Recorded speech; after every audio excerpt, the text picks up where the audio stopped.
Not Andy. Not Andy. Not Andy. This whole couch, at least before the game starts, had their faith in Empire. Though again, Wait. apart from when there was a lit Shadowfiend mid. But they didn't do that. Which was not the case. Shadowfiend mid. Damn it. Yeah, they didn't. You Nice should have said try, though. support Shadowfield mid. Bit Well, more he vague. was a bit supported. Yeah. Yeah, Disruptor Yeah, came he in definitely quite came a in few second. times as well. They But played amazingly. yeah, what a game, what a coordination, a lot of fighting again, and just outplaying Empire, I kind of want to say. Yeah, like when the Starks well- struggled top lane, I was kind of worried. I was like, okay, I don't think they can win this. You know what I mean?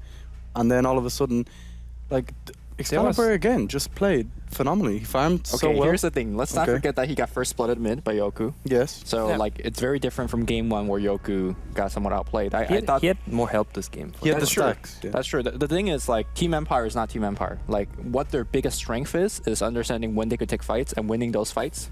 Empire was losing fights nonstop.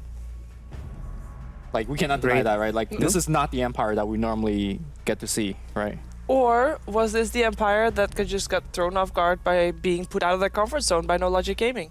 And this is the Empire we normally see, because even though Empire has been doing quite well in the last few weeks, before that they were very hit and miss, and maybe they're just falling back in that rhythm because obviously not qualifying to go to the major might put them slightly on tilt and might make them a bit hit and miss again. We saw a glimpse of their fighting. There was like that Roshan fight Yeah. where they were like really, really far behind and they managed to pull it back. With No, that was the Tombstone fighting. was a that was an Tombstone Empire fighting. Zombies True. going to work. What did you think, Hani? Overall, I'd say the one questionable item build of Undying and how he's, or a skill build on how he's skilled. I felt the max DK was And then Max Very- Orip and one level of Tombstone. was very random. Then I think a big factor as well was the kill onto the Beastmaster after the Tusk had pretty much nothing on the lane. He gets the kill, and it opens up his level 6. He suddenly is back in the game, which shouldn't have happened. So it's like more individual like misplays in the early game, which cost you immensely in the mid game. Oh, was it the Salve snowball play? And then he got like a whole bunch of HP? He was engager at the tower, Uh-huh. and then Tusk had like a good 20% HP. And, Yeah, I think he salved and then he snowballed. And then he gained. yeah. That was sick. And then he went back to the Beastmaster. I think he didn't died see that eventually. salvage. Yeah. He did die Yeah. in the process, but he still gets the hero that had the most farm at that point. So that's just something, it shouldn't happen. It Right. did happen. NoLogicGaming for sure surprising on how they played, but can they step up and do the same to Alliance? That is the question for sure. Before that, though, I believe we're going to a fight in the mid lane for a Luminous analysis.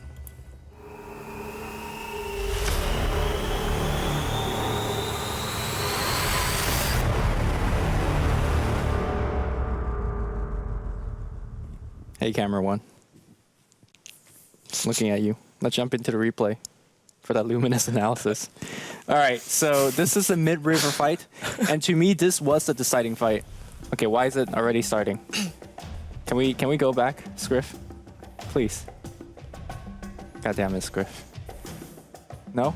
That's the furthest. That's the furthest back we could go. Well, you got scripts. Okay, so if you look at the top of the map, you see that Beastmaster is dead. And to me, this was Empire initiating a fight that they should not be initiating. Because how do you actually kill Excalibur? Sure, you have the Slaughter stun and only the Slaughter stun. I do understand maybe that's why they actually maxed Soul Rip and Decay. For burst damage? Yeah, they really felt like they needed more burst damage to get the key kill, which is the Shadow Fiend. But to me, Mitch is actually the MVP for the game because his Disruptor play and in this particular fight, the Static Storm placement has been so good. Tusk is Milan. Mitch is playing Tusk though. Disruptor Oh, sorry, is being played by Milan. Yeah. Yeah, my bad. Yeah, his Static Storm's always on point, and he always protected Excalibur from casting his Requiem. And every fight that Requiem went off, apart from that one Roshan fight, they just win. Of course, Andy touched on it quite a bit, that they just don't have enough damage to kill the Shadow Fiend. Yeah. But the biggest thing was that we didn't catch on tape was the beginning of the fight, which, again, Empire initiated a fight 4v5 into the Radiant ramp when they're down Beastmaster, which is by far the most important team fight. Yeah, I guess maybe they were underestimating his time to come back into the fight. Obviously, he was only dead for another 4 seconds, and he did teleport in and come into the fight late to, well, eventually die. Yeah. So that was a bit of a shame, but... Oh, the big thing was that because he died twice in a row, He finished Necro 2 20 minutes in the game.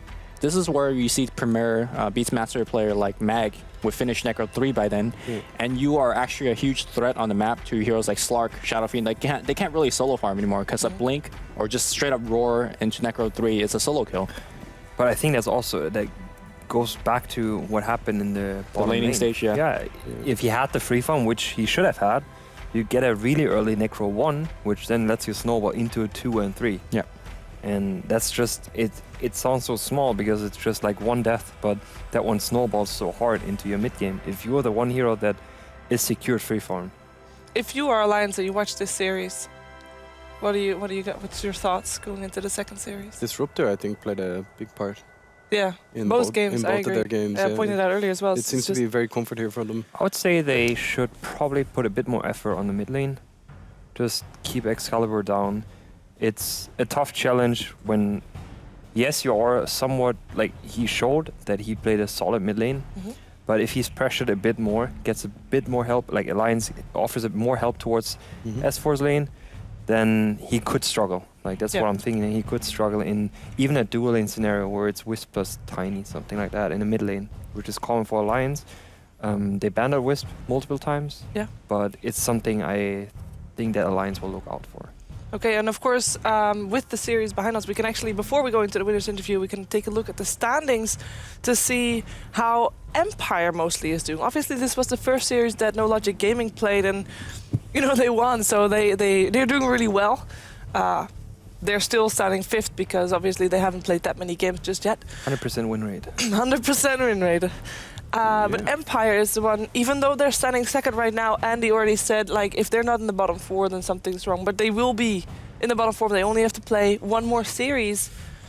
Oh, boy. And it's going to be really tough to see who's going to be on the bottom 2, because Empire at this stage could be one of those teams, and I believe it's not even entirely up to them anymore, even if they win their next series. Is it mathematically possible for them to make it a top 6? Yes, I believe so. Okay. So it's going to be really tricky for them, because I think mathematically it's possible, but it's, like I said, their faith no longer up to themselves. Very tough. 6 and 8 should be doable. Yeah, we'll find out though. Unfortunately, we won't have the chance to talk to NoLogicGaming right now because they're already preparing for our second series. It's going to be Alliance taking on NoLogicGaming. We're going to have a short break before that though, so we'll be back with our second series of the evening very soon.